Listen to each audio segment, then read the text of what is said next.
All right.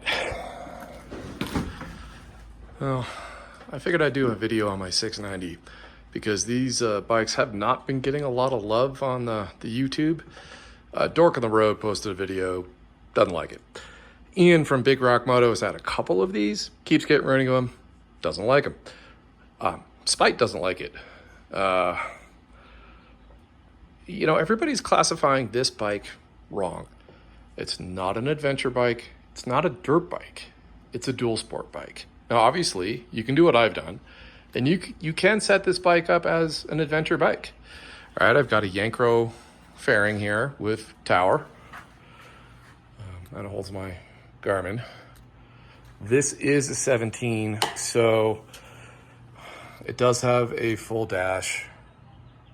The newer ones don't. I specifically wanted an older one because I wanted the dash. I have a safari tank. I've got hand guards. I've got a Renasco seat, which is bomber. If you can wait for James to make you one of these, I highly recommend it. I lasted 1 hour in the stock seat. I can do 3+ hours in this without stopping. I bought this bike largely built. It already had the fairing, it already had the tank, it already had the back rack, the exhaust, all sorts of stuff, the pegs. I added this adjustable kickstand, which is great. But really, let's talk about the bike itself, right?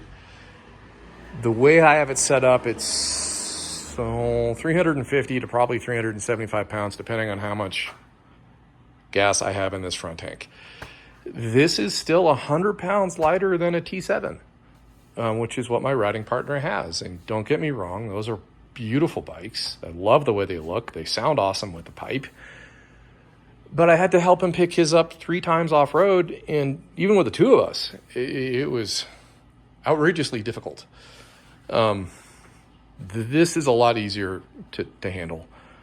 I'm an amateur rider, I'm not an A rider. I'm probably not a B rider.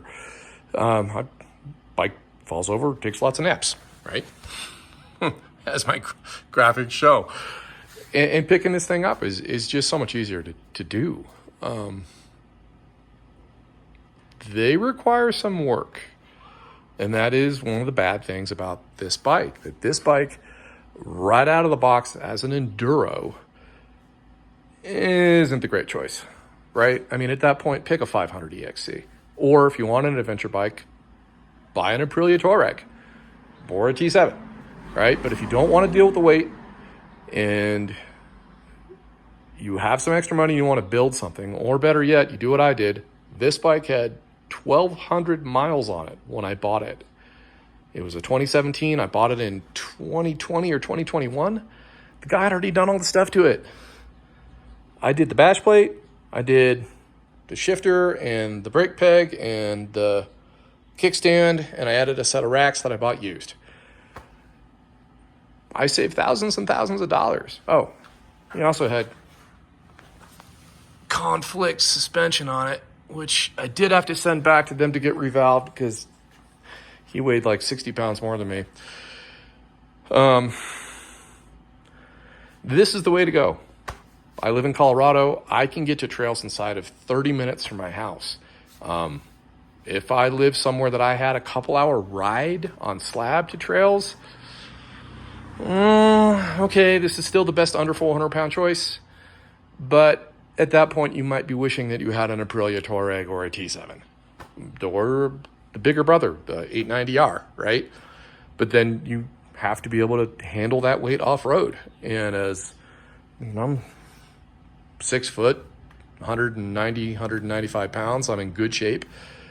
Picking up a 450-pound to 500-pound bike off-road is something I really only can do a couple of times solo.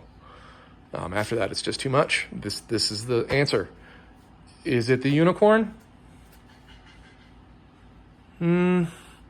As close as you're going to get, right? This thing is a hoot to ride. 75 plus horsepower. It is so much fun around town. Just bangs through the gears. Bang, bop, bop, bop, bop. I hate to belabor the point. Under 400 pounds. If that tank is empty, 350 pounds. What else is there? mean, you can build a 500 EXC and it weighs less, but it's not as good as this. It's better off-road, worse than this on-road. Just like this is better off-road and worse than on-road compared to a Touareg or a T7.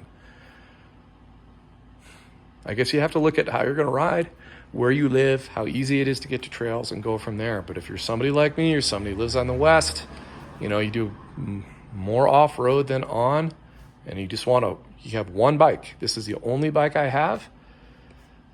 This is the way to go, guys. Hope you enjoy. Shoot me any questions you might have.